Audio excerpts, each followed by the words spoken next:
Praise the Lord. ജീവജലം എന്ന പ്രതിദിന വാഗ്ദത്ത വചനത്തിലേക്ക് ലോകമെമ്പാടുമുള്ള ദൈവമക്കൾക്ക് വേഗം വരുന്നവനായ യേശുക്രിസ്തുവിന്റെ അതിപരിശുദ്ധ നാമത്തിൽ സ്നേഹ വന്ദനം. ഇന്ന് 2024 സെപ്റ്റംബർ മാസം 12-ാം തീയതി വ്യാഴാഴ്ച. സ്വർഗത്തിലെ ദൈവത്തിന്റെ അളവറ്റ കൃപയാൽ നാം ഒരു പുതുദിനത്തിലേക്ക് പ്രവേശിച്ചിരിക്കുന്നു. ഈ ദിനം അനുഗ്രഹത്തിന്റെയും സന്തോഷത്തിന്റെയും നന്മയുടെയും ദിനമായി തീരട്ടെ എന്നുള്ള പ്രാർത്ഥനയോടും ആത്മാർത്ഥമായ ആശംസയോടും ഇന്നത്തെ വാഗ്ദത്ത വചനത്തിലേക്ക് പ്രവേശിക്കാം. ഇന്ന് ജീവജലത്തിൽ കൂടി പ്രോമിസ് വേഴ്സായി നമുക്ക് ലഭിച്ചിരിക്കുന്നത് വിശുദ്ധ മത്തായി എഴുതിയ സുവിശേഷം 9-ാം അധ്യായം 28-ാം വാക്യം. സെയിന്റ് മാത്യു ചാപ്റ്റർ 9 വേഴ്സ് 28 നാം ഇപ്രകാരം വായിക്കുന്നു. അവൻ വീട്ടിലെത്തിയപ്പോൾ കുരുടന്മാർ അവന്റെ അടുക്കൽ വന്നു. ഇത് ചെയ്യുവാൻ എനിക്ക് കഴിയും എന്ന് വിശ്വസിക്കുന്നുവോ എന്ന് യേശു ചോദിച്ചതിന് ഉവ്വ് കർത്താവേ എന്ന് അവർ പറഞ്ഞു. യേശുക്രിസ്തുവിന്റെ പരസ്യ ശുശ്രൂഷ നടക്കുകയാണ്. 9-ാം അധ്യായത്തിൽ വളരെ പ്രാധാന്യമേറിയ ചില കാര്യങ്ങൾ നമുക്ക് പഠിക്കുവാൻ കഴിയും. യേശു തന്റെ സ്വന്തം പട്ടണത്തിൽ എത്തുന്നു. ഇതാ ഒരു പക്ഷവാതക്കാരനെ കിടക്കയോടെ യേശുവിന്റെ അടുക്കൽ കൊണ്ടുവരുന്നു. അവന് രോഗസൗഖ്യം മാത്രമല്ല, പാപമോചനവും ലഭ്യമാകുന്നു. തുടർന്ന് ചുങ്കക്കാരൻ മത്തായിയെ തന്റെ ശുശ്രൂഷയിലേക്ക് യേശു ക്ഷണിക്കുന്നു. തുടർന്ന് നമുക്കറിയാം, യേശുവിന്റെ യാത്രയിൽ യായിറോസിന്റെ മകളുടെ ദീനം, രോഗം, ഇതിന്മേലുള്ള വിടുതലിനായി യേശു യാത്ര ചെയ്യുമ്പോൾ 12 സംവത്സരമായി രക്തസ്രവമുള്ള സ്ത്രീയുടെ വിടുതൽ, അതേ തുടർന്ന് യായിറോസിന്റെ മകളുടെ മരണത്തിന്മേലുള്ള യേശുക്രിസ്തുവിന്റെ അത്ഭുത പ്രവൃത്തി, ഇവയെല്ലാം നടന്ന് യേശു മുൻപോട്ട് പോകുമ്പോൾ 2 കുരുടന്മാർ യേശുവിനോട് ദാവീദ് പുത്ര, ഞങ്ങളോട് കരുണ തോന്നണമേ എന്ന് പറഞ്ഞു. യേശു ചെന്ന ഭവനത്തിൽ അവർ പിൻചെന്ന് യേശുവിന്റെ അടുക്കൽ എത്തിയപ്പോൾ യേശു അവരോട് ചോദിച്ച ചോദ്യവും അതിന്റെ മറുപടിയുമാണ് ഇന്നത്തെ വാഗ്ദത്ത വചനം. ഒരു പക്ഷെങ്കിൽ 9-ാം അധ്യായത്തിൽ നാം ഇപ്പോൾ കേട്ടതുപോലെ ഇത്രയും വിടുതലും സൗഖ്യവും ഈ കുരുടന്മാർ കേട്ടിട്ട് അതിന്റെ ഉറപ്പിലായിരിക്കാം യേശുവിന്റെ പിന്നാലെ വിടുതലിനായി കൂടിയത്. ഇവർ കണ്ടിട്ടല്ല, കേട്ടറിഞ്ഞിട്ടാണ്. അതുകൊണ്ട് യേശു അവരോട് ചോദിക്കുകയാണ്, നിങ്ങൾ എന്റെ പിന്നാലെ വന്ന് കാഴ്ച കിട്ടണമെന്ന് പറയുമ്പോൾ നിങ്ങൾ വിശ്വസിക്കുന്നുവോ? ഞാനിത് നിങ്ങൾക്ക് ചെയ്തു തരുവാൻ കഴിയുന്ന ആളാണ്, എന്നാൽ ഇത് കഴിയും എന്ന് നിങ്ങൾ വിശ്വസിക്കുന്നുവോ? അവർക്ക് ഒരു മടിയുമില്ല, ഒട്ടും താമസിച്ചില്ല. അവരുടെ മറുപടി ഉവ്വ് എന്ന് ആയിരുന്നു. 2024 സെപ്റ്റംബർ മാസം 12-ാം തീയതി വ്യാഴാഴ്ച അതിരാവിലെ ഇന്നത്തേക്കുള്ള വാഗ്ദത്ത വചനം ശ്രവിച്ചുകൊണ്ടിരിക്കുന്ന എന്റെ പ്രിയ ദൈവജനമേ, പാരമ്പര്യം പറയുന്ന ആത്മമക്കളെ, അത് പാരമ്പര്യ സഭയാണെങ്കിലും പാരമ്പര്യേതര സഭയാണെങ്കിലും സ്വർഗരാജ്യത്തിന്റെ താക്കോല് ഞങ്ങളുടെ കയ്യിലാണ്, ഞങ്ങളുടെ സഭയുടെ ശുശ്രൂഷകന്റെ കയ്യിലാണെന്ന് അവകാശവാദം മുഴക്കുന്ന സഭാംഗമാണെങ്കിലും ആരാണെങ്കിലും ഈ കുരുടന്മാരുടെ വിശ്വാസം നമുക്കുണ്ടോ? വളരെ ഗൗരവതയേറിയ ഒരു ചോദ്യമാണ്. യേശു അവരോട് ചോദിച്ചു, നിങ്ങൾ വിശ്വസിക്കുന്നുവോ ഞാൻ നിങ്ങൾക്ക് സൗഖ്യം തരുവാൻ പ്രാപ്തനാണ് എന്ന്? ഉവ്വ് കർത്താവേ, അവർ ഉടനടി മറുപടി പറഞ്ഞു. നാളുകളായി ദൈവകൃപ അനുഭവിക്കുന്നു, സുവിശേഷ വേലയിലായിരിക്കുന്നു, സഭയോടുള്ള ബന്ധത്തിൽ, കൂട്ടായ്മയോടുള്ള ബന്ധത്തിൽ, ആത്മീയ ശുശ്രൂഷകരോടുള്ള ബന്ധത്തിൽ, ദൈവവചന പഠനത്തോടുള്ള ബന്ധത്തിൽ, സഭയോടുള്ള ബന്ധത്തിൽ എത്രയോ കാലം നാം മുൻപിലാണ്. എന്നാൽ നിർഭാഗ്യവശാൽ സ്വന്തം ജീവിതത്തിൽ ഒരു കാര്യം വരുമ്പോൾ, വിശ്വാസത്തിന്റെ കാര്യത്തിൽ നമ്മൾ എത്രയോ കാലം പിന്നിലാണ്. ഇതൊരു ഞെട്ടിക്കുന്ന യാഥാർത്ഥ്യമല്ലേ പ്രിയമുള്ളവരെ? ഞാൻ പലപ്പോഴും ശുശ്രൂഷകളിൽ ഓർമ്മപ്പെടുത്താറുണ്ട്. ആരാധനയ്ക്കിരിക്കുമ്പോൾ, കൂട്ടായ്മ കൂടുമ്പോൾ, കൈയടിച്ച് പാടുമ്പോൾ, വചനം ശുശ്രൂഷിക്കുമ്പോൾ, വചനം ശ്രവിക്കുമ്പോൾ, ഇങ്ങനെയുള്ള ആത്മീയ ശുശ്രൂഷകളിലൊക്കെ ഇരിക്കുമ്പോൾ വിശ്വാസത്തിന്റെ തോത് 100-ൽ 100 പക്ഷേ കൂട്ടായ്മ ആരാധനയൊക്കെ കഴിഞ്ഞ് നമ്മൾ പ്രശ്നങ്ങളെ അഭിമുഖീകരിക്കുമ്പോൾ, നേരിടുമ്പോൾ, പലപ്പോഴും കൂടെ നിന്നവർ വിട്ടുപോയി, എന്തവസ്ഥ വന്നാലും മാറുകയില്ല എന്ന് പറഞ്ഞവർ തരം കണ്ട് മാറിപ്പോയപ്പോൾ, ഉറ്റ ചങ്ങാതിമാർ, രക്തബന്ധ സഹോദരീ സഹോദരങ്ങൾ, പ്രിയപ്പെട്ടവർ ഒക്കെ കൈവിട്ട് ഒറ്റപ്പെട്ട് വിശ്വാസ ജീവിതത്തിന്റെ പോരാട്ടം നേരിടുമ്പോൾ നമ്മുടെ വിശ്വാസത്തിന്റെ തോത് 1% ഉണ്ടോ എന്ന് ഇന്ന് ഈ വാഗ്ദത്ത വചനത്തിന്റെ മുമ്പാകെ ഒരു സ്വയം ശോധനയ്ക്ക് തയ്യാറാകണം. അതിന്റെ അടുത്ത വാക്യം യേശു വളരെ കൃത്യമായിട്ടാണ് മറുപടി കൊടുത്തത്. നിങ്ങളുടെ വിശ്വാസം പോലെ നിങ്ങൾക്ക് ഭവിക്കട്ടെ. ഇത് ഇന്ന് ക്രൈസ്തവ ലോകത്തിൽ അതല്ല, അനേകർ പലപ്പോഴും തങ്ങളുടെ സാമാന്യ ബുദ്ധിക്ക് ഉപയോഗിക്കുന്ന ഒരു പദപ്രയോഗമാക്കിയിരിക്കുകയാണ്. അത് തെറ്റാണ്. അത് എന്നെ കേൾക്കുന്ന ആരെങ്കിലും അങ്ങനെ ഉപയോഗിക്കുന്നുണ്ടെങ്കിൽ അതിന്റെ പിന്നിലെ അർത്ഥം വളരെ ആഴമേറിയതും വലുതുമാണ്. അത് വെറുതെ കളിക്ക് പറയുവാൻ ഉള്ളതല്ല എന്ന് ഈ തരുണത്തിൽ പരിശുദ്ധാത്മാവ് നമ്മളെ ഓർമ്മപ്പെടുത്തുകയാണ്. നിങ്ങൾ വിശ്വസിക്കുന്നു, ഞാൻ നിങ്ങൾക്ക് കാഴ്ച തരുവാൻ മതിയായവനാണ് എന്ന്.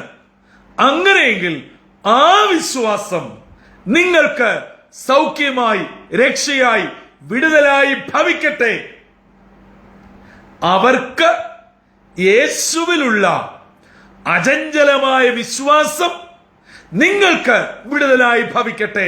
ഇതാണ് ആ വാക്യത്തിന്റെ അർത്ഥം. അല്ലാതെ നിന്റെ വിശ്വാസം നിനക്ക് ഭവിക്കട്ടെ എന്ന് പറയുമ്പോൾ നമുക്ക് ഇഷ്ടമുള്ളതുപോലെ, തോന്നിയതുപോലെ എല്ലാ സാഹചര്യത്തിലും എടുത്ത് പ്രയോഗിക്കുവാനുള്ളതല്ല. അതിന്റെ അടുത്ത വാക്യം, അവർ കാഴ്ച പ്രാപിച്ചു എന്ന് പറഞ്ഞാൽ, നിങ്ങളുടെ വിശ്വാസം നിങ്ങൾക്ക് ഭവിക്കട്ടെ എന്ന് പറഞ്ഞാൽ നമ്മളുടെ കൂട്ട് 50-50 വിശ്വാസമായിരുന്നില്ല, 75-25 വിശ്വാസമായിരുന്നില്ല, 100% വിശ്വാസമായതുകൊണ്ട് അവർക്ക് കാഴ്ച പ്രാപിച്ചു. ഈ വ്യാഴാഴ്ച രാവിലെ നമ്മളോടാണ് കർത്താവ് പറയുന്നത്, മകനെ, മകളെ, നിന്റെ വിഷയം ഞാൻ കേട്ടിരിക്കുന്നു, ഞാൻ അതിൽ മനസ്സലിഞ്ഞിരിക്കുന്നു, എനിക്ക് നിന്റെ ആ വിഷയത്തോട് കരുണ തോന്നിയിരിക്കുന്നു. നിന്റെ വിശ്വാസം പോലെ ആ വിഷയത്തിന്മേൽ ഭവിക്കട്ടെ എന്ന് പറഞ്ഞാൽ, ഇന്ന് രാവിലെ ഈ ദൈവവചനം കേൾക്കുന്ന എന്റെ 4.5 വർഷത്തിലധികമായിട്ടുള്ള ആത്മമിത്രങ്ങളെ, നമ്മിൽ എത്ര പേരുടെ വിഷയങ്ങൾക്ക് ഈ കുരുടരുടെ കണ്ണ് പൂർണ്ണമായി തുറന്നതുപോലെ 100% വിടുതൽ കിട്ടും. ഇത് വളരെ ഗൗരവതയോടെ ചിന്തിക്കേണ്ട ഒരു ചോദ്യമാണ്. പ്രിയമുള്ളവരെ, പാടിയെന്ന് പറഞ്ഞിട്ടും പ്രാർത്ഥിച്ചെന്ന് പറഞ്ഞിട്ടും ഞാൻ ഇന്ന് അറിയപ്പെടുന്ന വലിയൊരു സഭയുടെ അംഗമാണ്, സെക്രട്ടറിയാണ്, ട്രസ്റ്റിയാണ്, ഒരു കാര്യവുമില്ല. ഞാൻ കയറി പാടും, സൺഡേ സ്കൂൾ പഠിപ്പിക്കും, സംഘടനകളുടെ മുമ്പിലാണ്. ഓണവാര സുവിശേഷ വേലയിൽ മുൻപന്തിയിലാണ്. ഞാൻ പല പല ആത്മീയ പ്രവർത്തനങ്ങളിൽ ഏർപ്പെടുന്നു. 50 പ്രാവശ്യം ബൈബിൾ വായിച്ചു. 21 ദിവസം കണ്ടിന്യൂസ് ഉപവാസം ഇരുന്നു. 40 ദിവസം ഉപവസിച്ചിരുന്നു. ഇതൊക്കെ പറയാൻ കൊള്ളാം. പക്ഷേ വിശ്വാസ ജീവിതത്തിൽ വരുമ്പോൾ ഈ മേൽ പറയപ്പെട്ടതിന്റെ ഒരു ഗുണവും നമ്മിലില്ല.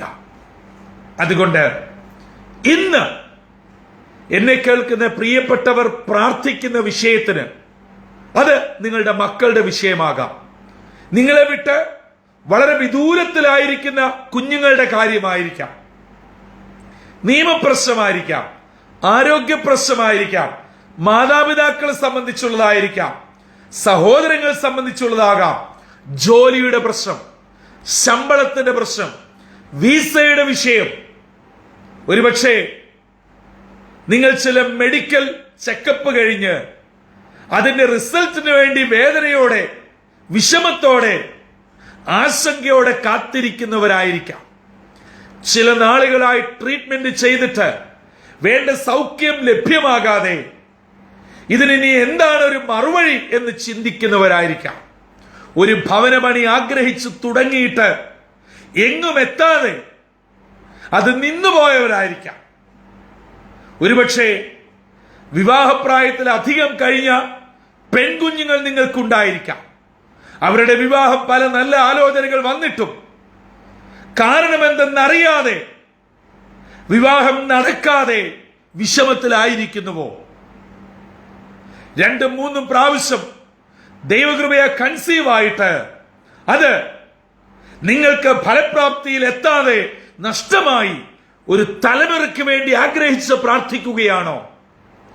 നിങ്ങളുടെ വിഷയം എന്ത് തന്നെ ആയിക്കൊള്ളട്ടെ, ഏത് തന്നെ ആയിക്കൊള്ളട്ടെ, എത്ര പഴകിയതായിക്കൊള്ളട്ടെ, വിശ്വാസത്തോടെ ഈ കുരുടന്മാരെ പോലെ യേശുവപ്പ, ഞാൻ അങ്ങയിൽ വിശ്വസിക്കുന്നു, അങ്ങൊരു വാക്ക് കേൾപ്പിച്ചാൽ എന്റെ വിഷയത്തിന് വിടുതൽ ലഭിക്കും എന്ന് ഞാൻ വിശ്വസിക്കുന്നു, ഞാനത് ഏറ്റെടുക്കുന്നു എന്ന്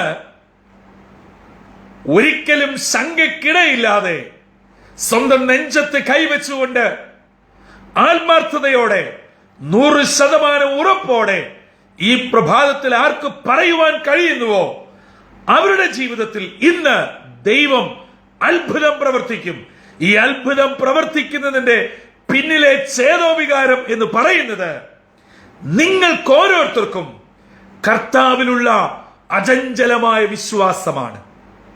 അതുകൊണ്ട് യേശു തന്റെ പിന്നാലെ വന്ന് ദാവീദ് പുത്ര കരുണ തോന്നണമേ എന്ന് നിലവിളിച്ചു പറഞ്ഞ കുരുടന്മാരോട് ചോദിക്കുന്നു, ഞാൻ നിങ്ങൾക്ക് സൗഖ്യം തരുവാൻ കഴിയുമെന്ന് വിശ്വസിക്കുന്നുവോ?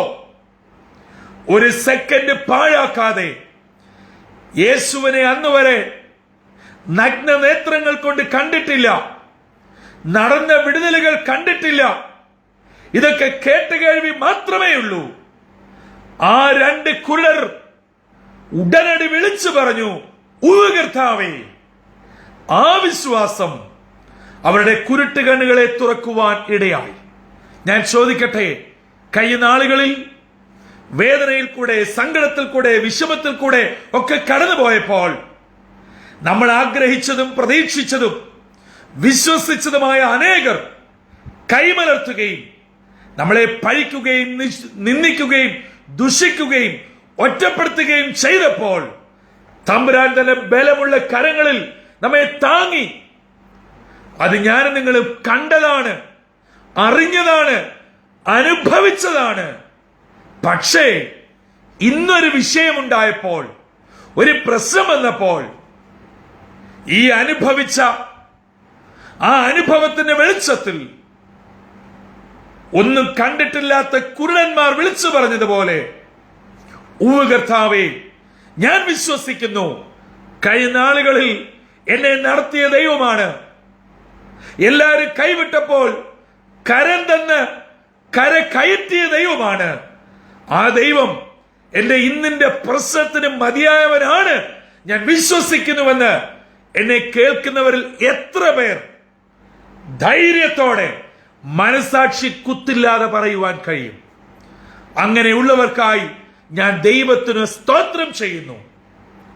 നിർഭാഗ്യവശാൽ ആ ഒരു ഉറപ്പില്ലാത്ത ആരെങ്കിലും എന്നെ കേൾക്കുന്നുവെങ്കിൽ ഇന്നത്തെ വാഗ്ദത്ത വചനം താങ്കളോട് ഇടപെടുകയാണ്. താങ്കളുടെ സഭയോ കുടുംബമോ പാരമ്പര്യമോ ഒന്നുമല്ല വിഷയം. താങ്കളുടെ വിശ്വാസ ജീവിതം യേശുവിൽ അടിയുറച്ചതായിരിക്കണം, പാറമേൽ അടിസ്ഥാനപ്പെട്ടതായിരിക്കണം. എന്തെല്ലാം സാഹചര്യങ്ങളുടെ സമ്മർദ്ദം വന്നാലും ചാഞ്ചാടി പോകുവാനിടയാകല്ലേ, അവിശ്വസിക്കുവാനിടയാകല്ലേ, പിറുപിറുക്കുവാനിടയാകല്ലേ, പിന്മാറുവാനിടയാകല്ലേ. ധൈര്യത്തോടെ പറയണം, അതേ കർത്താവേ, ഞാൻ വിശ്വസിക്കുന്നു. അവിടുന്ന് വിടുതൽ തരുവാൻ, സൗഖ്യം തരുവാൻ, എന്റെ കുഞ്ഞിന്റെ വിഷയത്തിന്, എന്റെ ഭർത്താവിന്റെ, എന്റെ ഭാര്യയുടെ, എന്റെ ഭവനപണിയുടെ, എന്റെ മകളുടെ, എന്റെ ജോലിയുടെ, എന്റെ വിസയുടെ വിഷയത്തിന് അവിടുന്ന് മതിയായവനാണ്. എന്റെ ആത്മീയ ജീവിതത്തിന്റെ മുന്നേറ്റത്തിന് പുത്തൻ കൃപ തന്ന് എന്നെ നടത്തുവാൻ അവിടുന്ന് വിശ്വസ്തനാണ്. ഞാൻ വിശ്വസിക്കുന്നു.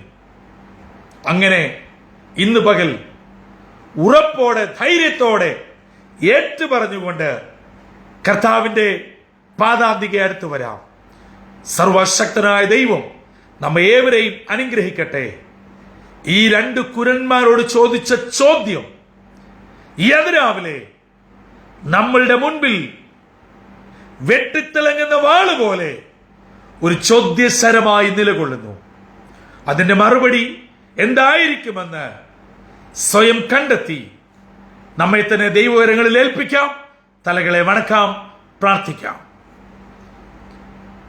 പരിശുദ്ധനായ ദൈവമേ, സ്വർഗീയ പിതാവേ, അനുഗ്രഹമേറിയ പുതിയ പ്രഭാതത്തിനായി ഞങ്ങൾ അങ്ങേ സ്തുതിക്കുന്നു. കഴിഞ്ഞ ഓരോ ദിനവും ഞങ്ങളെ നടത്തുന്ന കൃപകൾക്കായി സ്തോത്രം.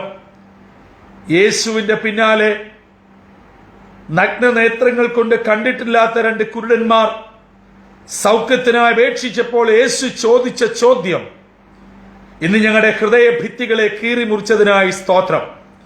കഴിഞ്ഞ നാളുകളിൽ ഞങ്ങൾ വചനത്തിൽ കൂടെ അങ്ങേ കണ്ടു, അനുഭവങ്ങൾ കൂടെ അങ്ങേ കണ്ടു, വിടുതലും സൗഖ്യത്തിൽ കൂടെ അങ്ങേ കണ്ടു.